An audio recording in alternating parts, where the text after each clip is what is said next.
Hello students. तो आज हम लोग सेकेंड लेक्चर करने वाले हैं एस ब्लॉक एलिमेंट्स का। इससे पहले वाले लेक्चर में हमने क्या देखा, जनरल ट्रेंड क्या होता है और फिजिकल प्रॉपर्टी क्या क्या होता है।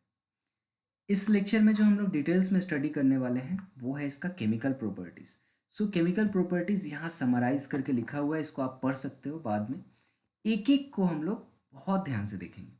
तो हम लोग किसका केमिकल प्रॉपर्टी पढ़ रहे हैं, डोंट फॉरगॉट, हम लोग ग्रुप 1 एलिमेंट का केमिकल प्रॉपर्टी पढ़ रहे हैं।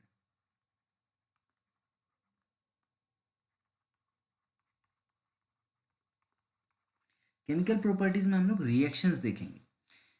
जैसा प्रीवियस लेक्चर में मैंने आपको डिटेल्स में समझाया था कि एल्कली मेटल्स जो होते हैं, लिथियम फैमिली जो है, ये काफ़ी ज़्यादा रिएक्टिव है, बहुत ज़्यादा रिएक्टिव है।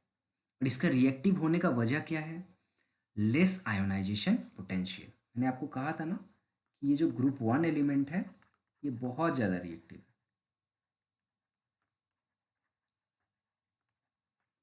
And reason, less ionisation potential. Ionisation potential कम होने की वजह से बहुत ज़्यादा रिएक्टिव है। जैसे कि सोडियम और पोटाशियम, इसको अगर मैं पानी में डाल दो तो आग लग जाता है, ये भी इसका एक एग्जाम्पल है। एक एक करके देखेंगे। सबसे पहला रिएक्टिविटी टुवर्ड्स एयर। एयर के कांटेक्ट में आने से क्या होगा। ऑक्स एयर का कहने का, जब भी हम लोग एयर कहते हैं ना, तो एयर का मतलब आप यहाँ पे क्या पकड़ोगे, नाइट्रोजन होता है और ऑक्सीजन होता है, यही दो चीज़ होते हैं, ठीक है। और बाकी सारे चीज़ के साथ नहीं कहते, जनरली हम लोग ऑक्सीजन पहले देखते हैं। तो एल्कली मेटल्स जो होते हैं वो काफ़ी विगोरियसली ऑक्सीजन के साथ बर्न हो जाते हैं। मतलब ऑक्सीजन के कांटेक्ट में अगर उनको लाया जाए तो वो जलने लगते हैं और वहाँ से आग निकलने लगता है, ठीक है। और मॉइस्चर, ठीक है, तो और इसके वजह से इनका कलर चेंज हो जाता है। So alkali metal tarnish in dry air due to formation of their oxide. अगर ड्राई एयर में आप रखोगे तो वो टर्निश हो जाएंगे, उनका कलर चेंज हो जाएगा, क्योंकि वो ऑक्साइड बना देते हैं। और अगर इनको मॉइस्चर के प्रेजेंस में लाओगे तो वो हाइड्रो ऑक्साइड बना देते हैं, और वो बर्निंग के साथ होता है। और ये दोनों रिएक्शन क्या होता है, विथ विगोरियस बर्निंग। मैं आपको एक एग्जांपल बता सकता हूँ। जो जादूगर होते हैं ना, जादूगर, वो लोग दिखाते हैं पानी में ऐसे कुछ फेंकते हैं और आग लग जाता है। वो कुछ नहीं करते हैं, वो सोडियम का मेटल जो होता है ये इतना सॉफ्ट होता है, ये है तो मेटल पर ये इतना सॉफ्ट होता है कि इसको आप अपने किचन नाइफ से कट कर सकते हो। यस, मैं इसके लिए वीडियो आपको दिखाऊंगा एक बाद में। इसको पीस बाय पीस ऐसे काट सकते हो आप इन द आराम से। और इसको अगर आप पानी में फेंकोगे तो वहाँ विस्फोट होगा, ब्लास्ट होगा छोटा छोटा। इट इज़ सो रिएक्टिव, ठीक है। इसके लिए आपको बस जो याद रखना है वो ये है कि लिथियम जो है ये ऑक्साइड बनाता है, या फिर मोनो ऑक्साइड जिसे हम कहते हैं। सोडियम जो है ये परऑक्साइड बनाता है। और बाकी जो मेंबर है जैसे कि पोटाशियम हो गया, रुबीडियम हो गया और सीजियम हो गया, ये सारे ऑक्सीजन के साथ सुपर ऑक्साइड बनाते हैं। ये इंटरेस्टिंग बात है। तो ये हमारा KO2 बनाएगा, ये RbO2 बनाएगा और ये CSO2 बनाएगा। So this are all are your super oxide. और ये जो दोनों हैं लिथियम और सोडियम, ये परऑक्साइड बनाते हैं। सॉरी, लिथियम जो है मोनो ऑक्साइड बनाता है और सिंपल ऑक्साइड बनाता है।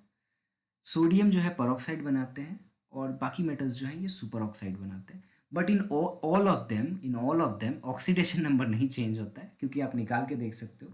यहाँ पे लिथियम का ऑक्सीडेशन नंबर +1 है, यहाँ सोडियम का +1 है, यहाँ पोटाशियम का +1, यहाँ रुबीडियम का +1, सीजियम का +1। ऑक्सीजन का ऑक्सीडेशन नंबर चेंज हो सकता है, बट नॉट ऑफ लिथियम और सोडियम और potassium, because it is more electropositive than oxygen. Okay, so वही चीज यहाँ पहला लाइन में लिखा है, their oxidation number is fixed which is +1। And second thing, lithium जो है ना, यही एकमात्र एक्सेप्शनल है इस पूरे फैमिली में।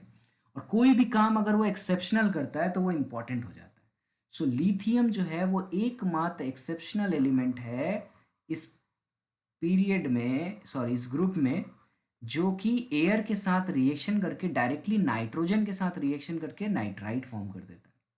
एकमात्र इस पूरे फैमिली में लिथियम नाइट्रोजन के साथ रिएक्शन करता है जो एयर में प्रेजेंट है, और LiN3 बना देता है, Li3N, sorry. So if you balance it, will be half and this will be 3. ठीक है ना, तो ये आपको याद रखना होगा.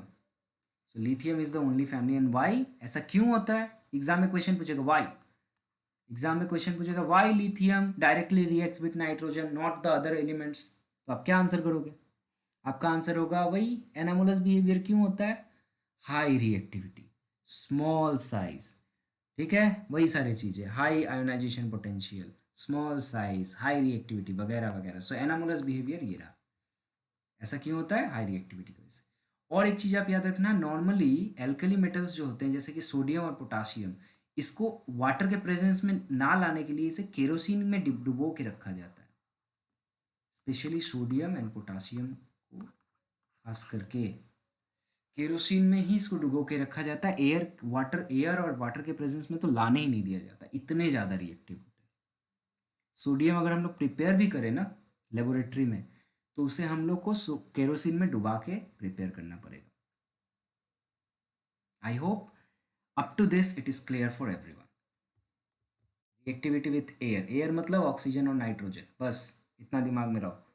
कैसे रिएक्ट होगा? Oxide, peroxide, super oxide with burning vigorously. दूसरा जो है वो है reactivity towards water. So reactivity towards water में हमें क्या पता होना चाहिए कि कोई भी एल्कली मेटल, अगर मान लो इन जनरली मैं एम से डिनोट कर रहा हूँ, अगर कोई भी एल्कली मेटल वाटर के साथ रिएक्ट करता है तो वो क्या बनाएगा? उसका करस्पॉन्डिंग हाइड्रोक्साइड बना देगा और डाईहाइड्रोजन रिमूव होना चाहिए, तो ये MOH बना देगा प्लस H2 रिमूव हो जाएगा. And the remaining is your balancing. तो अगर इसको आप बैलेंस करोगे तो क्या कह सकते हो? इसको इजीली बैलेंस किया जा सकता है. So do we go ahead and balance it. Okay, so here 2, if we apply here 2, this is 2 and this is balanced. ठीक है, जैसे कि आप लिथियम ले लो और सोडियम ले लो. चलो सोडियम ले लो, so 2H2O लोगे तो क्या बना देगा? 2NaOH plus H2. समटाइम इस NaOH को ऐसे लिखा जाता है Na plus plus OH minus, obviously. और ये आपको पता है कि ऐसा क्यों लिखा जाता है? ठीक है, क्योंकि स्ट्रॉन्ग इलेक्ट्रोलाइट जो होता है वो ऑलवेज डिसोसिएट हो जाता है फुल्ली, तो इसीलिए इस तरीके से लिखा जाता है. आप कैसे भी लिख सकते हो. ठीक है, तो कोई भी अगर आपका ग्रुप 1 एलिमेंट है, एल्कली मेटल है, तो वो हाइड्रोक्साइड बनाएगा. एक चीज यहां पर आपको याद रखना होगा, that is called the reduction potential. वो उतना ही ज़्यादा तेजी से रिएक्ट करेगा वाटर की तरफ जिसका रिडक्शन पोटेंशियल ज़्यादा नेगेटिव होगा. ठीक है, जिसका रिडक्शन पोटेंशियल जितना ज़्यादा नेगेटिव होगा वो उतना ही ज़्यादा तेजी से रिएक्ट करना चाहिए. तो देखो यहाँ एक क्वेश्चन बना है, explain why although lithium has most negative reduction potential value its reaction with water is less vigorous than that of sodium which has the least negative. तो ये एक क्वेश्चन बन जाता है, जहां भी कुछ भी एक्सेप्शनल होना वो क्वेश्चन बन जाता है. और ये कैसे पता चला कि किसका नेगेटिव कम है किसका ज़्यादा है? तो ये ऑलरेडी टेबल में गिवन है, जो ये रहा टेबल, और ये मैंने आप लोग को बताया था कि एक्सेप्शनल है कि लिथियम का सबसे ज़्यादा नेगेटिव है. और जितना ज़्यादा रिडक्शन पोटेंशियल नेगेटिव होगा उतना ज़्यादा रिएक्टिव होता है, उतना ज़्यादा रिड्यूसिंग पावर होता है. रिड्यूसिंग पावर उतना ज़्यादा होगा जितना ज़्यादा नेगेटिव होगा.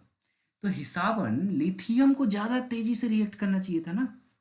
और सोडियम देखो जो बाकी सब में सबसे कम है, इसका नेगेटिव में सबसे कम नेगेटिव. ओके, ऐसे आप मत बोलो कि सर नेगेटिव में कम है मतलब बड़ा है. बड़ा छोटा नहीं, जो ज़्यादा नेगेटिव वो इसका ज़्यादा रिड्यूसिंग पावर, कम नेगेटिव तो कम रिड्यूसिंग पावर.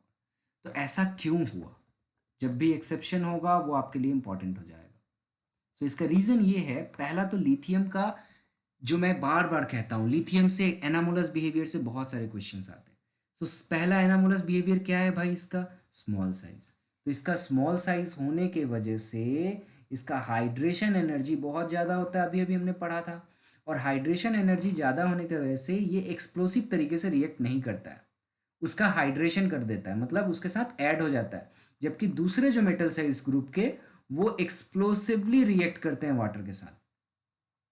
ठीक है, और इसी के यही नहीं, वो लोग और क्या करते हैं, प्रोटॉन डोनर्स जैसे अल्कोहल, गैसियस अमोनिया, एल्काइंस, इन सब के साथ भी एक्सप्लोजन के साथ या विथ प्रोटॉन डोनर्स के साथ रिएक्ट कर जाते हैं। So the reason is small size and high hydration energy. ये आपको याद रखना पड़ेगा, एनामोलस बिहेवियर है ये। इस तरह का लिथियम का बिहेवियर को हम लोग क्या कहते हैं, लिथियम का एनामोलस बिहेवियर, हम लोग पढ़ेंगे थोड़ी देर में। ये सारे बिहेवियर जो बाकी एलिमेंट से अलग हैं, अपने ही फैमिली के बाकी मेंबर से इसका कुछ बिहेवियर अलग होता है, उसको कहा जाता है एनामोलस बिहेवियर, विचित्र बिहेवियर, हिंदी में कहेंगे विचित्र, एनामोलस। ठीक है ना। देखो यहाँ एक क्वेश्चन है, वही जो अभी हमने पढ़ा, why are lithium salt commonly hydrated and those of the other alkali metal ion usually anhydrous. Lithium के जो सॉल्ट होते हैं जैसे कि LiCl है ना, LiCl, ये लिथियम का सॉल्ट है, ये इजीली हाइड्रेटेड हो जाता है, जैसे इस फॉर्म में रहता है ये 3H2O ऐसे। जबकि सोडियम का, पोटाशियम का, ये सारे वाटर के साथ हाइड्रेट कभी नहीं होते, डिजोल्व हो जाते हैं। ये क्या होते हैं, ये डिजोल्व हो जाते हैं।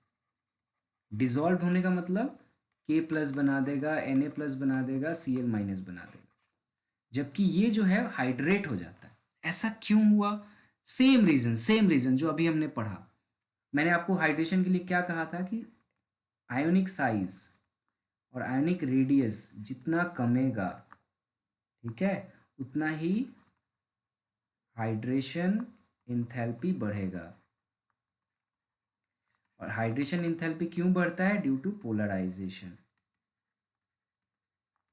देखो वही चीज लिखा है, lithium is the smallest in size among the alkali metals since lithium ions can polarise water, polarise कर सकता है वाटर को more easily than the other alkali metals.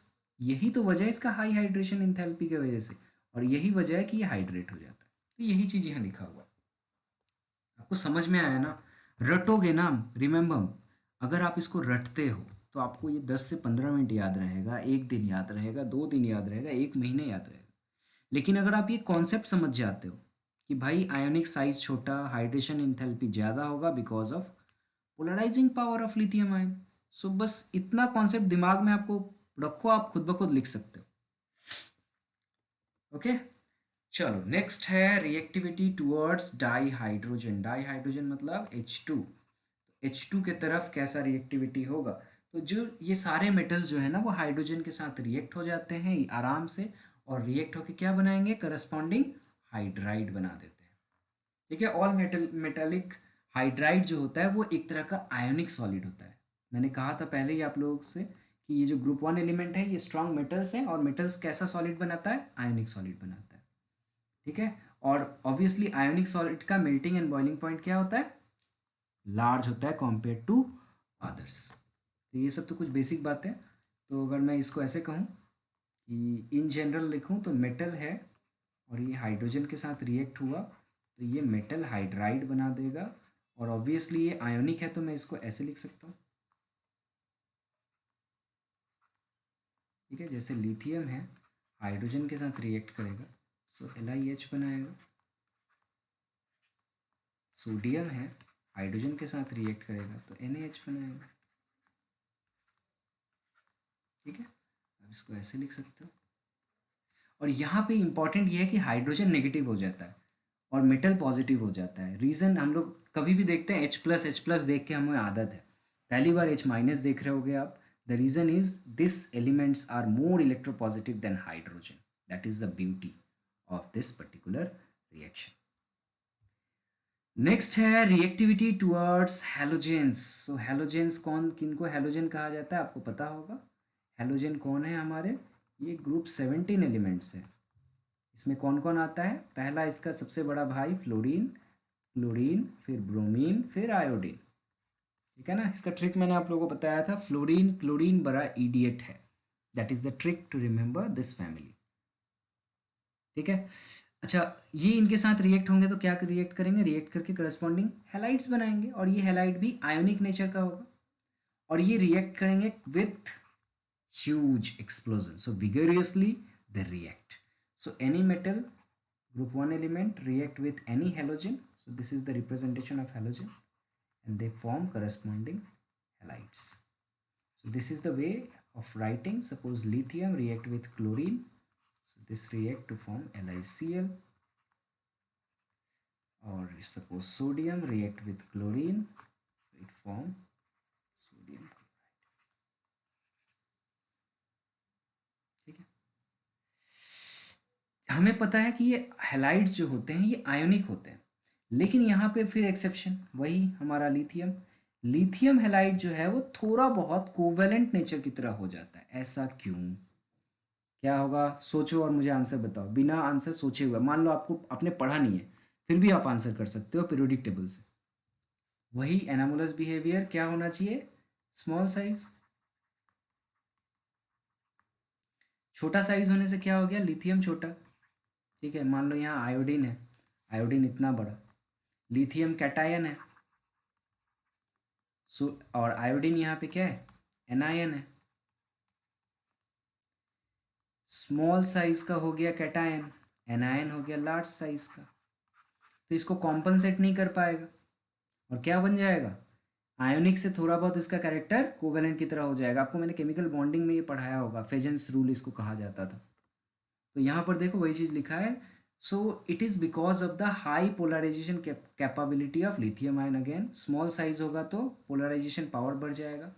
The lithium ion is small in size and hence higher tendency to distort electron cloud around the negative halide ion. Negative halide ion का जो electron cloud है, lithium उसको distort कर देगा, तितर बितर कर देगा, इधर उधर फैला देगा। क्यों, क्योंकि छोटा साइज है, छोटा साइज में बहुत ज़्यादा पॉजिटिव पावर इसके अंदर बैठ गया है। सो वहाँ पे density of positive charge high है, जिसकी वजह से पोलराइज करने का ताकत बढ़ गया। पोलराइज करने का मतलब सिंपल सा होता है कि उसके जो क्लाउड है इलेक्ट्रॉन का उसके चारों तरफ, उसको या तो अपने तरफ खींच लो या उसको उससे दूर भेज दो। इसको कहते हैं पोलराइज करना। जैसे कि इस सपोज करो क्लोरीन है तो इसके चारों तरफ अनपेयर्ड इलेक्ट्रॉन्स होते हैं ना, और ये लिथियम है, ये माइनस है, तो ये इसका पोलराइजेशन पावर ज़्यादा है। तो ये इलेक्ट्रॉन्स को अपने तरफ खींचने लगेगा और इसको पोलराइज, इसका इलेक्ट्रॉन का जो क्लाउड है इसको डिस्टॉर्ट कर देगा, और डिस्टॉर्ट करने की वजह से इसका नेचर जो हो जाएगा वो कोवैलेंट हो जाएगा। सो यही चीज मैंने नोट में यहाँ लिख दिया, distortion of electron cloud of an anion by an cation is called the polarisation. Polarisation में कंफ्यूज मत होना क्या कहते हैं। आई होप एक एक कॉन्सेप्ट को समझ के जब आप क्वेश्चन देखते हो ना, तो क्वेश्चन सारी जिंदगी के लिए आपके दिमाग में बैठ जाती है, और ऐसे ही आपको ये समझ में अभी आ रहा होगा। तो केमिकल प्रॉपर्टी हम लोग फटाफट कंप्लीट करते हैं, एक दो बचा हुआ है। Last but not the least is the reducing nature. Obviously reducing nature के लिए मैंने आपको क्या कहा था, रिडक्शन पोटेंशियल पे ध्यान दीजिए। रिडक्शन पोटेंशियल जिसका मोर नेगेटिव होगा ये मोस्ट नेगेटिव है, मोस्ट नेगेटिव, और ये है लीस्ट नेगेटिव। जिसका जितना ज़्यादा नेगेटिव होगा वो उतना ही स्ट्रॉन्ग रिड्यूसिंग एजेंट होगा। रिड्यूसिंग एजेंट किसे कहते हैं आपको पता है, स्ट्रॉन्ग रिड्यूसिंग एजेंट या simply reducing agent. Reducing agent वो है जो रिड्यूस करे दूसरे को एंड ऑक्सीडाइज इटसेल्फ। याद रहेगा, रिड्यूसिंग एजेंट मतलब दूसरे को रिड्यूस कर दिया, खुद ऑक्सीडाइज हो गया। दूसरे का बुरा करो अपना भला करो, दूसरे को रिड्यूस किया अपना आपको ऑक्सीडाइज कर लिया। तो ऐसा इसलिए होता है कि ये जो फैमिली है लिथियम का फैमिली, ये अच्छे स्ट्रॉन्ग मेटल्स हैं, इनका आयोनाइजेशन पोटेंशियल क्या होता है, काफ़ी कम होता है, तो ये ऑब्वियसली अपने आप को ऑक्सीडाइज करेंगे। इनके आसपास दूसरा कोई भी आएगा ना तो उसको रिड्यूस कर देंगे। और ये हम लोग मेज़र करते हैं कैसे, यूजिंग योर, ये जो यहाँ लिखा हुआ है मैंने लास्ट लाइन में, so standard electrode potential which measure the reducing power represent overall charge. तो इस फैमिली में सबसे अच्छा रिड्यूसिंग कौन होगा नेचर, ऑब्वियसली लिथियम।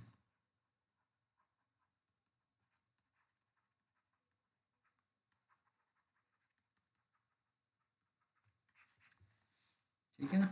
जैसे यहाँ से एक क्वेश्चन देखो बनाया गया है कि सबका रिड्यूसिंग स्टैंडर्ड जो इलेक्ट्रोड पोटेंशियल है या फिर रिडक्शन पोटेंशियल जो है वो दे दिया है। क्लोरीन से क्लोरीन माइनस बना तो स्टैंडर्ड रिडक्शन पोटेंशियल हो गया, ये आपको दिया हुआ है। आयोडीन का दिया हुआ है, सिल्वर का दिया हुआ है, सोडियम का दिया हुआ है, लिथियम का दिया हुआ है। आपको बोल रहा है कि अरेंज करो कि सबसे ज़्यादा रिड्यूसिंग स्ट्रेंथ किसका होगा। तो सबसे ज़्यादा नेगेटिव ढूंढो आप, सबसे ज़्यादा नेगेटिव लिथियम है। लिथियम प्लस से लिथियम हुआ तो ये रिडक्शन हुआ ना, इसका रिड्यूसिंग पोटेंशियल हमें देखना है -3.04। इससे ज़्यादा नेगेटिव, इससे कम नेगेटिव किसका है, सोडियम है। सोडियम प्लस से सोडियम, ये -2.71। उसके बाद आप देखो इससे कम किसका है, इससे कम है आयोडीन का। सो I2 से I माइनस, ये हो रहा है +0.53 पर कम है। उससे उससे उससे ज़्यादा किसका है, उससे ज़्यादा है सिल्वर का। सो Ag+2 Ag, that will be और +0.79। एंड देन उससे सबसे ज़्यादा है क्लोरीन का, पॉजिटिव में इट इज़ +1.36। सो सबसे स्ट्रॉन्गेस्ट जो होगा वो लिथियम होगा, then sodium, then iodine, then silver, then chlorine. So this is the order. Just look, ये ट्रिक, ये सारे कॉन्सेप्ट याद रखो मेरे दोस्त। अगर आप ये सब याद नहीं रखोगे ना तो फ्यूचर में आपको बड़ा समस्या होगा। कुछ भी पढ़ने जाओगे आप, ये बेसिक कॉन्सेप्शंस हमेशा दिमाग में रखना होगा कि ये क्या है, स्टैंडर्ड पोटेंशियल क्या है, रिडक्शन पोटेंशियल क्या है। फिलहाल सुन के तो रखो, क्लास 12 में इसके ऊपर पूरा एक चैप्टर है, सिर्फ सुन के रखो, बहुत काम आएगा। ओके अच्छा, एक दो अभी और प्रॉपर रिएक्शंस बचा हुआ है, सॉरी। सो नेक्स्ट है solution in ammonia. Solution in ammonia, या फिर हम लोग सिंपली कह सकते हैं reaction with ammonia, that is very important. So ये जो एल्कली मेटल्स है ना, ये लिक्विड अमोनिया के साथ डीप ब्लू सॉल्यूशन बनाते हैं, ठीक है। उसमें जाके डिजॉल्व होके डीप ब्लू सॉल्यूशन बनाते हैं, and which is conducting in nature, ये याद रखना। जैसे कि सपोज करो आप सोडियम ले लो, ठीक है, और ये NH3 है, तो ये क्या करेगा, हमारा सोडियम NH3 के साथ रिएक्ट कर जाएगा और NH3 का माइनस ऐसा एक कंपाउंड बनाएगा। यहाँ पर x+y that is depend on some factors. यहाँ पर क्या होने वाला है, ऐसा कुछ रिएक्शन होगा, ठीक है। और यहाँ से अगर मैं इसको बोलूँ कि अगर ये ब्रेक डाउन होगा तो यहाँ से Na+ हो जाएगा, NH3 माइनस के फॉर्म में ब्रेक होगा, ठीक है। सो ये ब्लू कलर जो है ये सॉल्यूशन का, ये क्यों होता है, क्योंकि यहाँ पर लाइट जो है वो विजिबल रीजन में एब्जॉर्ब होता है, ठीक है। और आप लोगों को मैंने कहा था, मैं डिटेल्स में बताऊंगा कि कलरेशन के बारे में। मैं कोशिश करता हूँ कि इसी लेक्चर में एक स्लाइड में आपको डिटेल्स में बताऊं कि कोई भी चीज़ कलरफुल होता है तो क्यों होता है। और यही सेम कॉन्सेप्ट हर जगह अप्लाई है। मैं बोलूँ ब्लू कलर का है, ग्रीन कलर का है, ये सब यहाँ अप्लाई होता है, ठीक है। मैं अभी अभी बताता हूँ इसमें।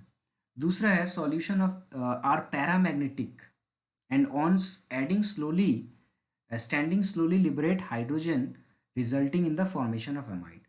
और ये जो सॉल्यूशन होता है ये पैरामैग्नेटिक नेचर का होता है। आपको पता है पैरामैग्नेटिक का मतलब क्या होता है? पैरामैग्नेटिक का मतलब होता है वीकली अट्रैक्टेड बाय मैग्नेट। कोई भी सब्सटेंस जो वीकली अट्रैक्टेड बाय मैग्नेट होता है दैट इज कॉल्ड पैरामैग्नेटिक। मैंने पढ़ाया था, आई होप आप लोगों को, जब मैं केमिकल बॉन्डिंग पढ़ा रहा था, कि अगर कहीं पे भी अनपेयर्ड इलेक्ट्रॉन हो, अनपेयर्ड इलेक्ट्रॉन के वजह से एक मैग्नेटिक फील्ड जनरेट हो जाता है,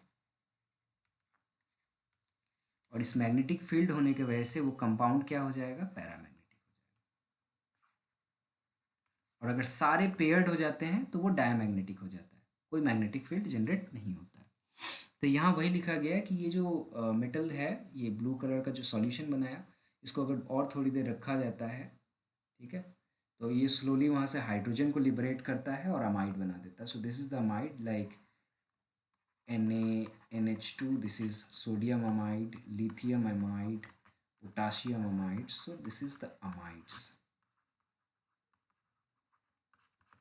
अमाइड बनाता है और साथ ही हाइड्रोजन गैस इवॉल्व करता है। तो ये जो यहाँ पे रिएक्शन लिखा है, आपको अगर ये याद नहीं होगा, no problem, you need to remember this only, okay. this is AM stand for solution in ammonia. So this is the metal in ammonia solution and then it form this. Okay. तो यहाँ से भी कुछ questions बन सकते हैं, जैसे कि सॉल्यूशन इन लिक्विड अमोनिया यहाँ पे लिखा गया है कि अगर इसको बहुत ज़्यादा देर तक अगर आप इसमें कॉन्सेंट्रेशन बढ़ा दो अमोनिया का, 3 मोल से ज़्यादा कॉन्सेंट्रेशन अगर आप अमोनिया का बढ़ा दो, तो जो ब्लू कलर है ये ब्लू कलर चेंज होके ब्रोंज में कन्वर्ट हो जाता है, और साथ ही साथ जो पैरामैग्नेटिक बिहेवियर था वो डायामैग्नेटिक बिहेवियर में कन्वर्ट हो जाता है। तो ये एक तरह से टेस्ट हो गया, इसको कहते हैं ammonia test. Normally ammonia solution blue colour का होता है, आप कॉन्सेंट्रेशन ऑफ अमोनिया इंक्रीज करते जाओगे, कॉन्सेंट्रेशन ऑफ सॉल्यूशन इंक्रीज करते जाओगे, so the colour change into bronze, and this bronze colour is diamagnetic, and diamagnetic होने का मतलब क्या होता है, that all the unpaired electrons are now paired. तो यहाँ वही लिखा है, the cluster of metal ions are formed, metal ion का क्लस्टर बन जाता है, और इस क्लस्टर की वजह से this cause the solution to attain copper bronze colour and characteristics is metallic cluster. यहाँ से क्वेश्चन है, when an alkali metal dissolve in ammonia the solution can acquire different colours, explain the reason for this type of colour change. So जो अभी हमने पढ़ा वो direct question है, directly, so I think you can easily answer it, so please write it down। ठीक है, अभी अभी ऊपर लिखा हुआ है, बस देख देख के आपको लिखना है।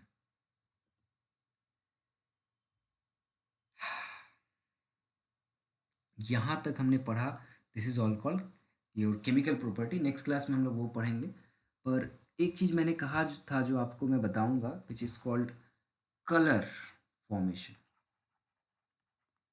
Colour of compound. जस्ट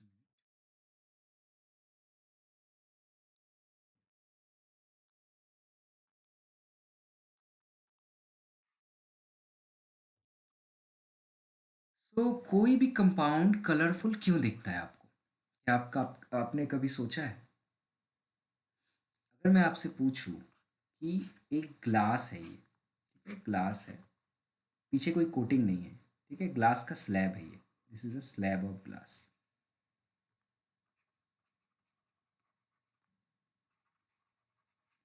और एक बंदा इसके पीछे खड़ा है और आप यहाँ खड़े हो, तो आप इजीली उस बंदे को देख पाओगे। द वजह ये बोला जाता है कि यहाँ से लाइट एकदम ट्रांसपेरेंटली पार होके चला आता है, जिसके वजह से आप देख पाते हो, और ऐसे मीडियम को हम लोग कहते हैं ट्रांसपेरेंट। एक दूसरा तरह का मीडियम होता है जिसे हम लोग कहते हैं ओपेक मीडियम, ठीक है, जैसे कि ये कार्डबोर्ड है,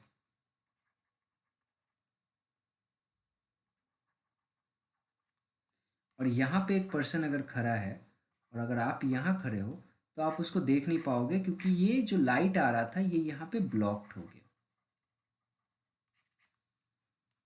सिंपल सा कॉन्सेप्ट है, ठीक है, ये कोई रॉकेट साइंस नहीं है, ये फिजिक्स का एक सिंपल सा कॉन्सेप्ट है, ठीक है।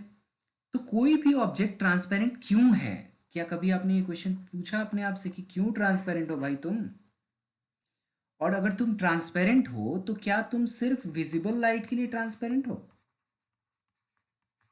Visible light is what, visible light composed of 7 colours, and और मैं आपको कहूँ अच्छे साइंस स्टूडेंट की तरह अगर कहा जाए तो हम लोग कह सकते हैं frequency range from 350 nanometre wavelength, ठीक है, टू योर 700 और 750 नैनोमीटर वेवलेंथ। ये जो वेवलेंथ का रेंज है, इन जनरल में कहूँ 700 भी कहते हैं हम लोग, इसको 700 ही पकड़ो, ये जो रेंज है इसको कहा जाता है विजिबल वेवलेंथ, ठीक है। इसके राइट हैंड साइड में अगर आप चले जाते हो तो आप चले जाते हो इंफ्रारेड रीजन में, और इसके लेफ्ट हैंड साइड में अगर आप चले जाते हो तो आप चले जाते हो यूवी रेंज में। ये जो बीच का रेंज है इसमें आपके विबग्योर आते हैं, violet, indigo, blue, green, yellow, red, exactly इसी ऑर्डर में। वायलेट जो होता है वो 350 के आसपास होता है, रेड जो होता है वो 600-700 के आसपास होता है, ठीक है, इसीलिए इस ऑर्डर में लिखा है मैंने, ठीक है। सो ये जो ग्लास है क्या ये सिर्फ विजिबल लाइट में ट्रांसपेरेंट है? The answer is yes. Glass, मैं आपको लिख दूँ तो समझ में आएगा कि glass is transparent for visible region.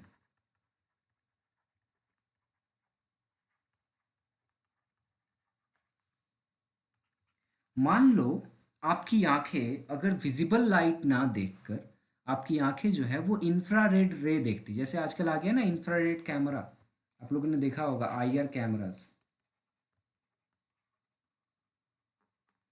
Infrared camera जो क्या कहते हैं, नाइट विजन के लिए हम लोग यूज करते हैं। रात में भी इससे मिलिट्री फोर्सेस वगैरह या फिर वाइल्ड लाइफ फोटोग्राफी वगैरह लिया जाता है, रात को देखा जा सकता है।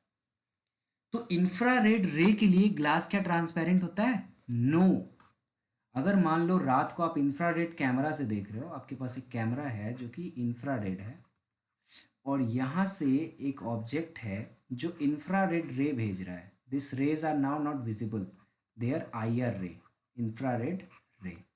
तो ये इंफ्रारेड रे यहीं पे ब्लॉक्ड हो जाएंगे, ये ग्लास से उस पर नहीं जा पाएंगे। वजह ये है कि ये इंफ्रारेड रे को ये जो बॉडी है ग्लास का ये एब्जॉर्ब कर लेता है, ठीक है, जबकि विजिबल लाइट को नॉट एब्जॉर्ब।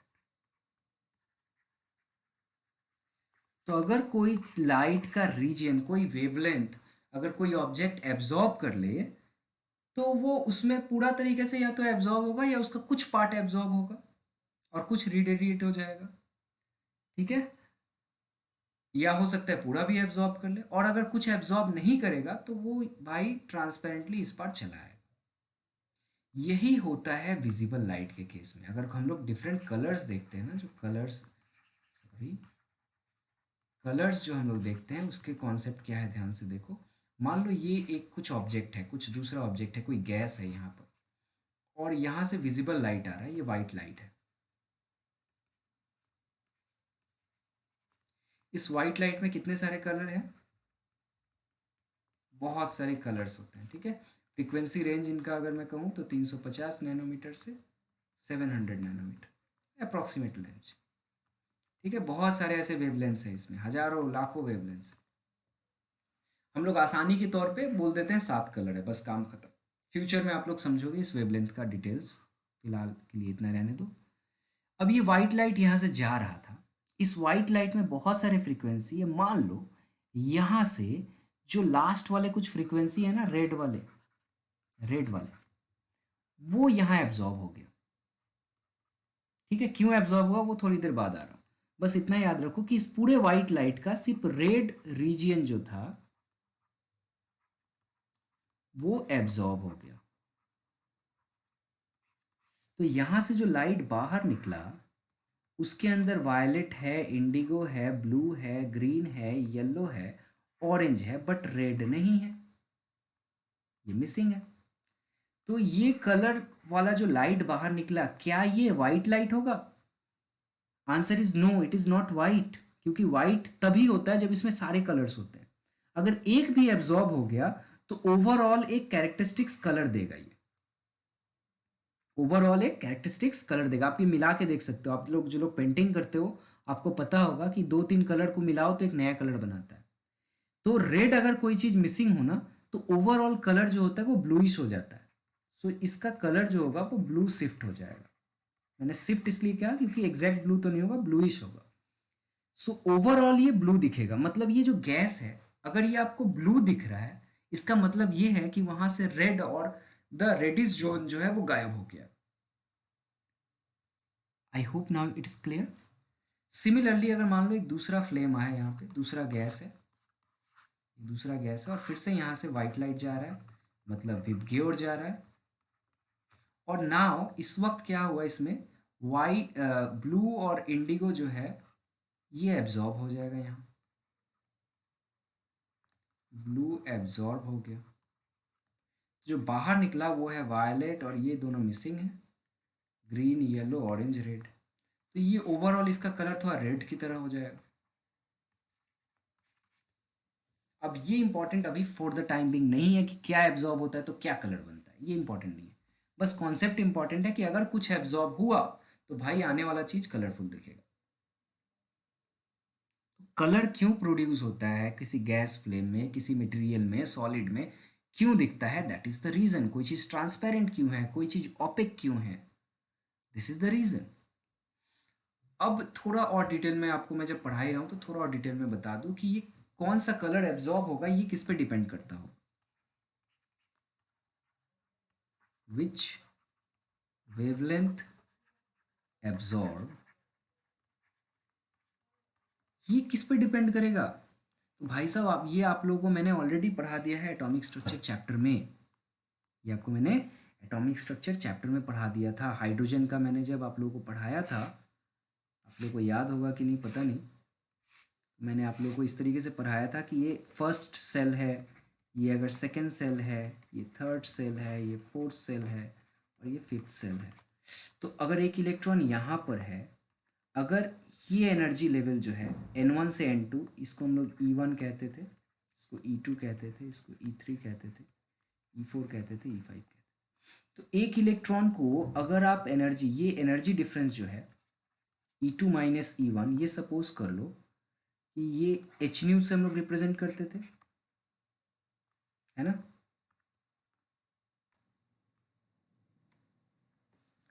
सो ये E2 minus E1 is equal to h nu लिखते थे और एच न्यू को एच सी बाई लैम्डा लिखते थे।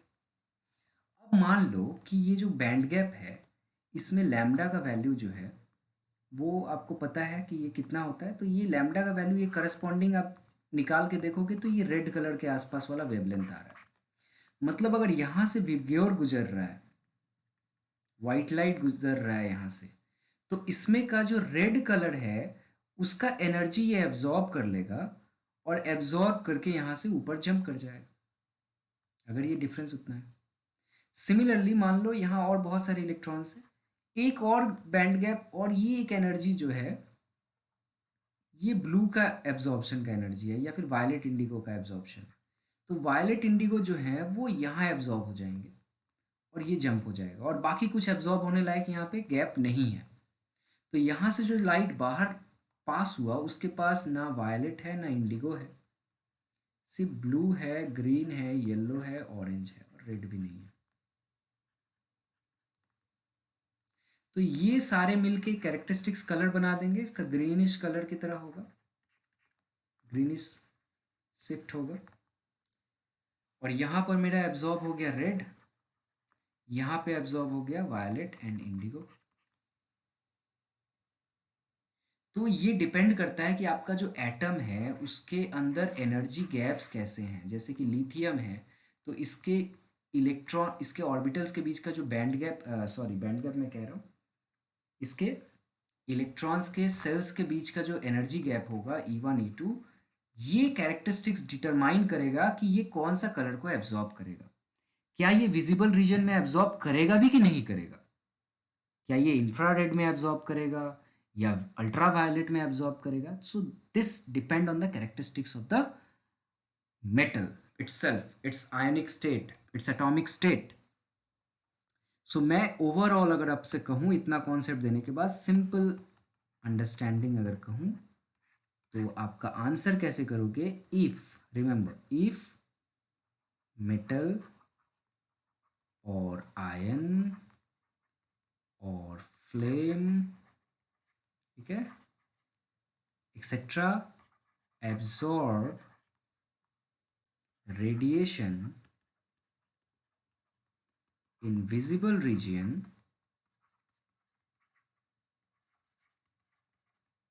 then they show corresponding color, otherwise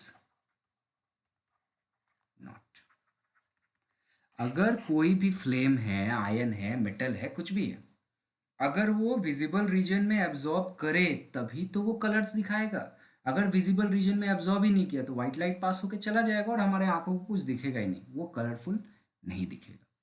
किसी ना किसी रीजन में हर मेटल एब्जॉर्ब करता है, या तो इंफ्रारेड में करता है या विजिबल में करता है या अल्ट्रावायलेट में करता है या एक्सरे में करता है या गामा रे में करता है। पूरे स्पेक्ट्रम रेंज में कहीं ना कहीं हर मेटल, हर फ्लेम एब्जॉर्ब करता है। ठीक है, विजिबल में कौन करता है ये हमारा कॉन्सेप्ट है। अगर विजिबल रीजन में कोई एब्जॉर्ब किया तो वो कलरफुल होगा। सो अब मुझे बताओ कि ये मेटल आयन जो है ये कलरफुल क्यों है, ये जो लिखा हुआ है क्यों ब्लू कलर का हुआ, क्योंकि ये विजिबल रीजन में एब्जॉर्ब किया, वही लिखा हुआ विच absorb energy in the visible region. Okay, मैंने बहुत कुछ पढ़ा दिया, इसको डिटेल्स में एक दो बार रिवीजन कर लो आप लोग। नेक्स्ट क्लास हम लोग general characteristics of compound of alkali metals थोड़ा देखेंगे। ठीक है, हैलाइड्स है इसके अंदर, देन ऑक्साइड्स है, और फिर आपके लिए कुछ होमवर्क है। एंड देन हम लोग इस चैप्टर को क्वेश्चन आंसर वाइज कुछ इंपॉर्टेंट चीज़ पढ़ेंगे, एंड देन ये चैप्टर खत्म हो जाएगा। So please keep revising. Thank you very much.